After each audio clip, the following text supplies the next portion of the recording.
he's obviously fooled her completely. He goes to the airport, he films himself, and then, something happens with his businesses. Do you think Katie's strong enough to give him an ultimatum? Taking over from Tess and Claudia is terrifying. Johannes was the only person in the screen tests to screen test with every single other celebrity. We do have a little Fix exclusive. I'm binning Ollie Murs' toenail.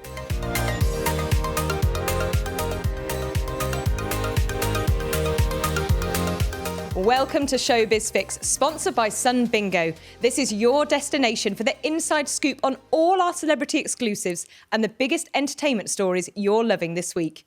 It's the question on everyone's lips, or in the words of Ray, where is my husband? Yes, Katie Price's husband, Lee Andrews, got delayed in Oman this week due to important business, meaning he couldn't join Katie on Good Morning Britain.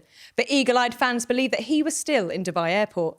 Plus, let's debrief on last month's Strictly Chaos. Where have all the pros gone? And Emma Willis has been announced as Strictly's newest presenter, and Tess, Daly and Vernon have split.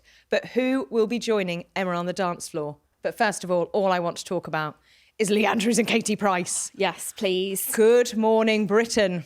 Good God, Britain. Yeah. I was obsessed because the night before we obviously saw they were trailing it. They gave it so much airtime. It was all over social. And I remember sitting at home and someone texted me with a vested interest, because I have a lot of interest in Lee Andrews, and said, have you noticed that everything's been deleted? And then about 11 o'clock the night before, someone was like, yeah, he's pulled out. And she just seems so humiliated. Did you guys watch it? I watched it, and you can't help but obviously feel sorry for someone in that position, can you? But you're like, surely there's so many signs. How can't she see what's going on right in front of her eyes? And obviously Susanna Reid was like, are you sure? Are you really convinced? I mean, he's obviously fooled her completely. Well, that's the thing. What I found most amusing was then he obviously filmed that video for GMB from what he said was Muscat. So the airport in Oman, he was like, I'm here now, I'm flying over. And then it was so many people spotted and said, that's Dubai Terminal 2. So I had a good old look. And to me, it appeared to be Terminal 2 in Dubai. But Lee obviously said, no, that's absolutely not true. Nothing's happened. I'm fine. But where are you, Lee? And I feel like then fast forward, you guys have obviously watched the podcast this morning with Katie. I really felt for her on the podcast. I feel like it's the first time we've seen her speak negatively of Lee, and it's kind of like she's thinking, what's going on now? So you feel like the penny might be finally dropping a bit? I think so, because some people are saying, has she been sceptical the whole time? But I think she's been quite fooled. And now she's thinking, well, why isn't he here? People are asking questions, and so is she now. So from multiple women that I've spoken to, obviously pre-Katie saying that Lee appears to use certain tactics to not come to the UK. So obviously has had a British ex-partner who's spoken really openly about her relationship with him. Obviously Lee's denied all her allegations. He denies everything anyone ever says against him, which always sort of makes me smile because it's plaintively true. But regardless, alleged all the way. But that he will often go to the airport because we believe he has a travel ban. He's fully denied that. But there is a reason he can't leave Dubai. And obviously no one's been able to put their finger on it. Katie this morning can't work out why. She's saying, he has to come here now. I'm not going back. But allegedly a trick he uses is he goes to the airport. He films himself there and says, I'm here, I'm just boarding my flight, won't be long, honey. And then, something happens with his businesses and he never makes those flights. Now, Lee has gone on record repeatedly to say, I don't have a travel ban. Then Katie comes out and says, he does have a travel ban. You can get a travel ban for anything these days.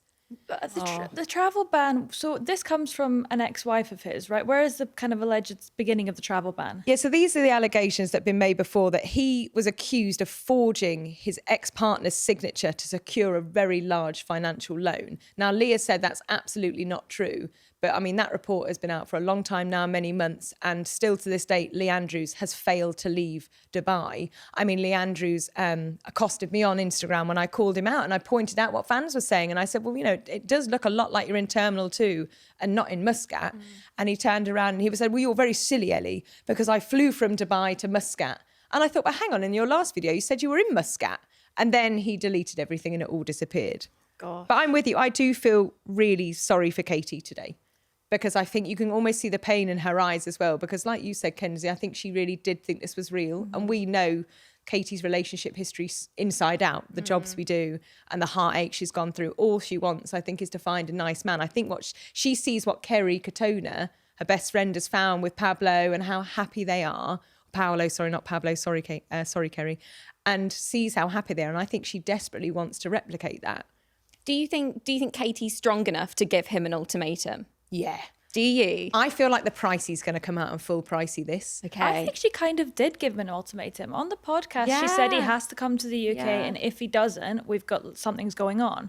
I think that is an ultimatum. It's if you're not in the UK, she said by next week, she said by the time next week's podcast comes out, we'll know whether he's done it or not. So I think that's a pretty strong signal that she's saying, get here now or else. Oh, I love it. I have to, because I do feel like she will pricey this. Like, this is the next chapter in her book. Yes. Like, think what Katie Price has gone through in her life. All the trials and tribulations, you know, the amount of time she's managed to dodge driving bans, the trouble she's had with her exes. She always bounces back. Mm-hmm. I feel like this is going to be steered by her cleverly into the next narrative of a book, into her way of telling her story, and end up, I hope, becoming a warning to say, you know, this is what happened to me. He never left the country, because this time next week, on the day their podcast comes out, he's not going to be in the UK.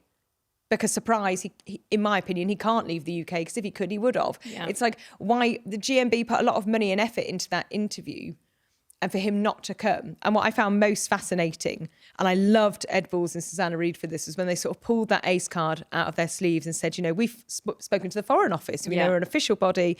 And they said, we have supported a man who was detained in the United Arab Emirates. Could this be Lee Andrews? And she, no, of course not. And Lee comes out and says, no, it wasn't me, I wasn't detained. Good Morning Britain couldn't have acquired that statement about anybody else. And also they would not have got it wrong. Yeah. We don't get things wrong in our jobs. You have to get things correct, legally correct, especially when it's live television. Yeah. So make that what of you will.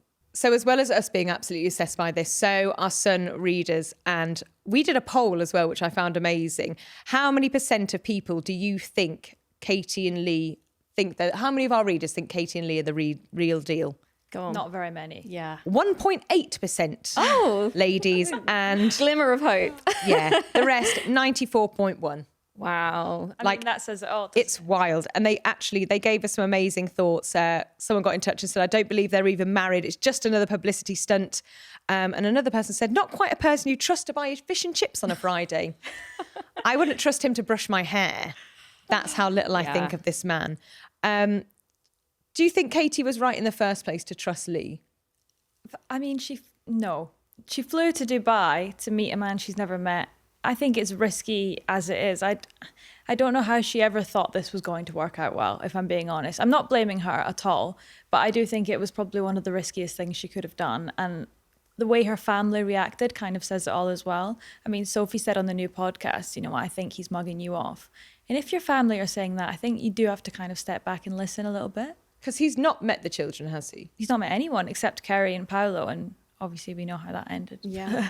Not well. But it's, I don't know. What do you make of this? I think, you know, when something seems too good to be true, it's often is too good to be true. And I feel like the whole sort of facade with Lee, and I think really Katie needs someone who's not on social media, not bothered about that world. He's almost piggybacking off her fame, which I find really uncomfortable, and putting everything on social media. Obviously, he's sharing all your stories, isn't he, Ellie, on his social media all the time. And it's just like, why would you want your husband doing that? Like, even in trying to engage with journalists and just like stirring up more trouble. It just seems just really not great. I think when Lee first met Katie, I think he obviously knew who she was, because we know that he approaches women on Instagram and social media, and they approach him because they see what I assume is an AI-generated image of a very... Well, I'm not saying he's very attractive. He's rank, in my opinion. But they see this image of a man, they get chatting, and, you know, and you can see why they'd be quite enamoured by him and why you might start to fall for him. But then you look down the line and you just think nothing adds up. No. Nothing. Like, he, in my eyes, is a very Walter Mitty-esque character. Like, look at all the stuff when they first got together that we debunked. The fact that he claimed he was the director of philanthropy for the King's Trust. That's balmy. He was also something very high up in the Labour Party. I mean, they probably need him now. But that's just wild. Yeah, and I think I think Katie's very shrewd often, but I think she does wear her heart on her sleeve. She's been really blinded by love in this case. And I know her family have been incredibly worried about her the whole time. I'm so pleased she's not going back to Dubai. I really hope she doesn't. Yeah, I think she needs to stay in the UK for a bit because I can see how Lee can charm her as well. He is, like, in the way he speaks, he is charming. So I can see why she falls for that maybe. And when she gets to Dubai, maybe he can talk her out of things. I think so. I think he's very persuasive. There's a reason, that we have women on the record who've spoken to us in the Sun newspaper who have said they gave Lee an amount of money with the promise of a returned investment. And to date, those investments have never been returned. They want to know where their money is. And I think we've all just got to hope that Katie's not giving him a penny. Yeah. Because she'll be asking the same question of not just where's my husband, but where the hell's all my cash gone? Gosh. Not great. It's a nightmare. But I mean, we'll update you on this next week. But I mean, should we do a straw poll if we think Lee Andrews is going to be in the UK next week? We need a timer. We need like daily timer, where's Lee every day for a week. She said a week. She said, the podcast on next Thursday. Yeah. Do you think he's going to make it, Kens? No. I mean, if he makes it, I think I'll eat my hat, honestly. I think we could have a massive hat eating session. Yeah. But Lee, if you do come to the UK, we'd obviously love to have you on Showbiz Fix. It would be wonderful to sit down and rash through our differences together and see if we could make peace. Side note, I doubt it. Anyway, I feel like I really want to skip on to Strictly. The other biggest story. Yes. Well, it was you guys first who started talking about Josh Widdicombe and threw him into the mix. I know. When I first heard that name, it sort of felt right because it was such a curveball. And I was like, I can see that. BBC talent. He's been on the Strictly Come Dancing Christmas special. He was partnered with Karen, who at the time was a real trusted pro, a long time Strictly person. So, and we've always said it's going to have a comedian on the show as well. So I can really see this now. And obviously we ran it on Sunday. So yeah, exciting. I feel like you really kicked off the Strictly exclusive week that the Sun have had. Yeah. Because I remember waking up on the Saturday, reading that and being like, curveball, but I like it for all the reasons you just explained. And then on the Sunday, I took a phone call very early to say Emma Willis has got the first role. And I was like, no. So I rang as many people as I could to try and help us out. And in the end, we thought we're running with it because we know it's right. So bam, she's in the first spot. And then obviously what we had then coming up was all the people who didn't get it, which was super sad. I mean, Zoe Ball, did you guys see the podcast and listen to it? It was Dig It with Joe Wiley, and she spoke about it. She was quite devastated about not getting it, I thought. I thought she was quite openly upset, which we don't usually see people saying, I'm upset I didn't get the job. We see people saying they did get the job. But I thought it was quite rare. And then Fleur kind of followed suit and said, I didn't get the job and I wanted it. And I thought, yeah, that's not something we often see. But it seems like it was kind of the one that everyone wanted. I think it was... Some people saw this job. Taking over from Tess and Claudia is terrifying. And I think there were a number of people we know that saw it as a bit of a poison chalice and thought, no, I'm throwing myself out the running. But there were so many people like Fleur, like Angela Scanlon, Rylan Clark, Zoe, all really wanted it. And I think because we've covered it so extensively, everyone in the country is talking about who's going to be the new host. And we knew they had those really intense chemistry tests. And the BBC went on record and confirmed it and said, yep, our chemistry tests are taking place. It took place in April. So, but I'm with you. I really felt for Zoe because I was really backing her. I think when I wrote my Emma piece, I just thought, come on, Zoe, I could just really see you there. I think you'd be absolutely fantastic addition. But no, out of the frame. So we know it's no Rylan, no Angela, no Zoe, no Fleur. They're dropping like flies. So what we do know now, or we revealed earlier this week, is we think Johannes, or Johannes, I should say, I can never pronounce his name right. Johannes is now the shoo-in for the job, but we don't think it's the co-host. We think there's a third reporter role. So it's going to be something more backstagey, because obviously he has been announced as a pro dancer. So we think he's going to be backstage with the stars, with the dancers, and will give like a different perspective, which I think could work. I mean, if anyone's going to be backstage, I think one of the dancers makes sense. He knows them well. He knows how it works. He knows the ins and outs. So I think it could be a good job for him. Definitely. I mean, will that mean he doesn't get a partner this year if he's taking that job? Yeah. So as far as I've been told, Johannes won't be getting a partner this year. It's going to be a new role that's brought in for him. I think he'll still appear in the dances, like the group dances and stuff like that, but he is getting an elevated new role. I know that Johannes was the only person in the screen tests to screen test with every single other celebrity. So there were certain pairings they put together, switched a few up, but Johannes screen tested with every single one. So he screen tested with Rylan, Zoe, Angela, Emma, Josh. Yeah. But that's now what I mean, if we were betting women, even. Women, yeah. If we were betting women, I think those Josh. Emma, Josh and Johannes. I quite like that, to be honest. I like Emma. I think she's great. I've not seen much of Josh, but it's something different. And yeah, I think Johannes is a good fit. The show does need a bit of a shake-up because I think Strictly are going to try and keep the show as traditionally normal as possible. I don't think they're not reinventing the wheel, but it's such a big step change from those two hosts and all the scandals that they're desperately trying to be putting behind them. So I think we might even get like a re-jazzed up Strictly tune. Yeah. Do you remember when they changed Emmerdale's tune? Yes. Everyone had a fit, but now we all love it. It's so iconic, the Strictly tune. Can we change it? Don't know. I don't know. Maybe do a little, jazz it up a little bit. Yeah. Exactly. Well, along with the jazzing and the new hosts, so many of the pros have gone. I've got a list here.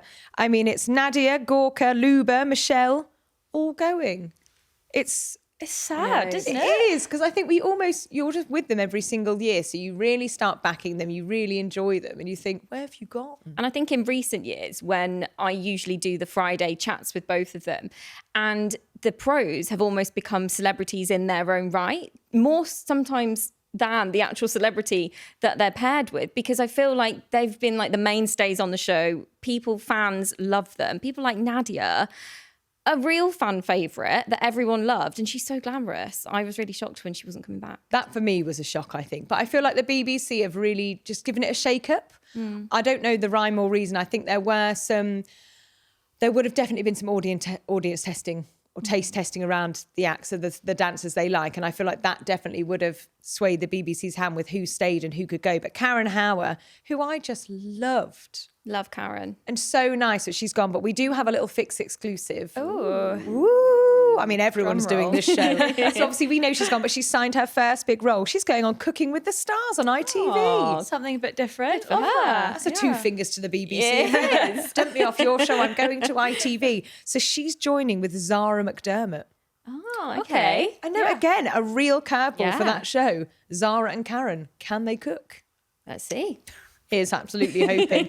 And then obviously we can't talk about Strictly without talking about Tess and Vernon. Oh, this is upsetting as well. There's a lot of sad news going on around Strictly. It really is. Tess and Vernon is really sad. I mean, they obviously released their statement after 22 years of marriage. They're splitting. They have said it was, they've been civil. There's no other parties involved. It all seems, very friendly. But I think it's a shame. Obviously they've got their 2 kids. And did you see it coming? I didn't. No. To be honest, I was annoyed because I'd literally had the longest Friday and it just ticked to 6 and I thought, I'm going home now. And then I got a text message giving me the heads up on the statement coming and I was like, oh my goodness. And it was so shocking. And then my whole Saturday was drenched with people messaging saying, do you think something bad's happened? No, I don't think it has. I think like so many people, after you've been together for so long, it just runs its course. And I do think they've obviously got those 2 gorgeous girls. Phoebe's obviously gone off to university. The younger girl, Amber, who's 16, I think she's, it's just life goes on and it's so sad. And I remember messaging Vernon's rep and saying, like, in my eyes, divorce doesn't have to be negative. Like, my parents got divorced at 14. And I remember them saying to me, we can stay together and be miserable or we can split and be the best of friends. And she was like, I'm going to send that to Vernon. And I was like, I was like, because it doesn't have to be negative. Yeah. And I feel like you're going to, like, we saw them. They went on holiday just before this split happened. It was coming for a long time. Yeah, it seems like the kids are quite not happy, but obviously okay with it because Phoebe's also been posting a lot with both parents separately. And I think that shows they've obviously got a good, solid family dynamic there. That's the thing. But I just think they were just such a solid showbiz couple. Like, you just see them at everything. Like, I remember when I got invited, I got to take my mum, who's like a massive Strictly super fan, to go and see it. And Tess Daly came over and just made such a fuss of her in the middle of the live final. Gave her a Tic Tac. She's loving it. Obviously, I was with Vernon at the Brits, who always mocks me for having the worst table in the house, even though it cost £25,000. Thanks, Vern. But he was so fun. And like, we were together at Soho House. We were drinking with Noel Gallagher. He was just, you would never have known there was anything up. He was just in such high spirits. I think we might see a little bit of a different side to Tess because I don't know if you saw Phoebe's TikTok. Yes. She was dancing with her mum and she said, is my mum in her TikTok era now? So we might see a bit of kind of, not loose, but a bit more fun Tess, I think. Oh, I'd love that. TikTok Tess. TikTok Tess. We heard it here first. And obviously without Strictly, we've got to go on to It Takes Two, because I feel like there's been major shake-ups on that show as well. Yeah, obviously Fleur East was on that show, and obviously she spoke out what you mentioned about not getting the main hosting role, not even sort of taking the call for it. So it'll be interesting to see what they do with that, because it still pulls in a lot of viewers. Obviously Strictly's Saturday, Sunday, so to have something midweek, I think people quite enjoy. Well, we know it's becoming a vodcast. Is that the right way to say it? So they are switching up the format of it, which I like. Strictly It Takes Two. Don't change it. Like, why are we reinventing the wheel? Like, I loved when they had the pros on for a little dance. And also Strictly It Takes Two was the perfect platform for when things went horribly wrong. Yes. Do you remember? So it's like if someone had to pull out, they'd appear. And then, we get a cheeky little heads, so-and-so is going to be on in 10 minutes time. It was such a clever platform for them to do it. And I love the glitz and glam. I love the costume stuff, all the secrets from the dancers. So I just feel like I hope the BBC don't lose the magic from that part of the show. Because, yeah. Yeah, it's interesting to see what they're going to do with it. I mean, they're kind of following suit to shows like The Apprentice have got this vodcast format. So I guess it's something that they're trying out across the board. But Yeah. I guess we'll just have to wait and see who's on it, what they do with it. Is it going to be the same? I don't know. I just feel like Strictly's just changed forever. No more Tess and Vernon. No more Tess and Claudia. Emma Willis hosting, possibly with Josh Widdicombe, possibly with Johannes. So It Takes Two's in pieces. What can happen in a year? It's the end of an era. I know. It is. And then this time next year, it will be TikTok Tess. TikTok Tess. Tess. I love that. Go in. And just one more thing I just really want to discuss, which is kind of really far away from Strictly, but Madonna. Tell us all about that. Have you got to go down and listen to it yet? Not yet. It's really good. Really? So we got 6 tracks. So 4 have already sort of been heard, but 2 that are previously unreleased. One is a song called Fragile, which she wrote about her late brother. And it's really emotive. And it's a real step change for the other songs that we listen to. So it is I would say a heavy dance album. If you go to Glastonbury, I know you do. Are you a Glasto fan, Kens? I've never been to Glastonbury. Oh, it's filthy and the toilets are awful. You're selling it to me. Ellie really sold it to me the first year I went. I would like to do it once, but it does scare me. Oh, we walk round with just wet wipes and endless anti-back. But Block 9 is sort of really dancey, really sort of heavy, bam, bam, bam. It's that. Really? Oh, it is a great. heavy Okay. dance album. I quite like that, actually. It's an amazing vibe for her. I think it works. And then sort of you've got Fragile sort of looped in, which you get to hear, but it's still got that sort of same real hardcore, harsh vibe, but with these really emotive lyrics. Ooh, I was okay. really into Madonna. Interesting. I can't wait for you to hear it because I Yeah. think it's really exciting. And Stuart Price was there, he spoke to us for an hour and he just gave us some amazing insights into the making of this. So Madonna does not go to the studio until 10 p.m. at night and they never finished recording earlier than 3 a.m. So she is a full-blown night owl. This is a woman who's almost 70. Yeah. I'm 37. How does she do it? Don't Yeah, I know. like to be in bed by 9. Yeah, I come home from work and I'm exhausted. Yeah, not Madge. Maybe she sleeps in the day like a vampire. Yeah. Not A saying lot of- Madonna's a vampire. A But lot of pop stars do that, though. They record at night. I think Rihanna does that as well. I guess the creative juices kind of flow more at night. yeah, definitely. So that she would only work with people in person. So that amazed the Sabrina Carpenter collaboration. Madonna flew all the way to New York to go into a room with Sabrina where they met, they vibed, and then they made it. And the last favourite fact from Confessions 2 is the microphone that they used to record all of Confessions 1 on.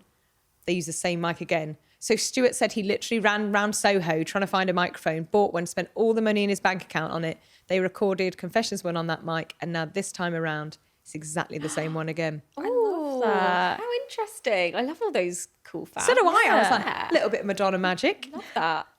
So another thing that everyone is talking about this week, because it's breaking records, is the Michael biopic. And you've seen it, haven't you? Because I've still not been down. I went to the cinema the other day to see it and I really enjoyed it. I think because I knew it was Michael's nephew in the leading role, it kind of makes you feel a bit closer to it as well. I mean, obviously they look very alike and there was just so many similarities and I just thought it was really amazing. The production was amazing, the sound, the costume, everything about it was amazing. But what I didn't know is that that's only the first half.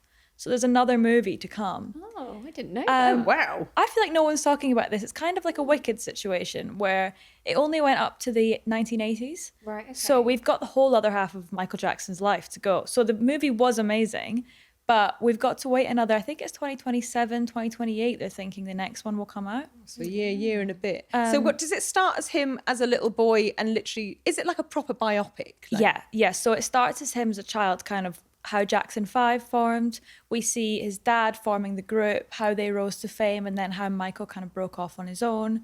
And then we get up until he's really successful solo. And he's just left Jackson 5 when the movie kind of ends. Oh, that's a great point to end it on. Yeah, so it's quite, it kind of ends when he's done his London show in the late 1980s. And that's kind of his first tour on his own, away from Jackson 5. So yeah, it was really great. And the actors were all amazing. His brothers are depicted in it, but Janet Jackson is nowhere to be seen in the movie. Ooh, why? She's not supportive of the movie. She doesn't appreciate the kind of way the movie's been made, but she does support her nephew who is playing Michael. Oh gosh, because I saw a bit about Paris, because I think she stepped away from it as well, his daughter, and has said, I don't really want anything to do with this. But I mean, so many people have messaged me, and I obviously know you saw it, and said it's such a good film. Oh, it's amazing. Yeah, I definitely recommend going to see it. I mean, I played Michael Jackson songs the whole way home.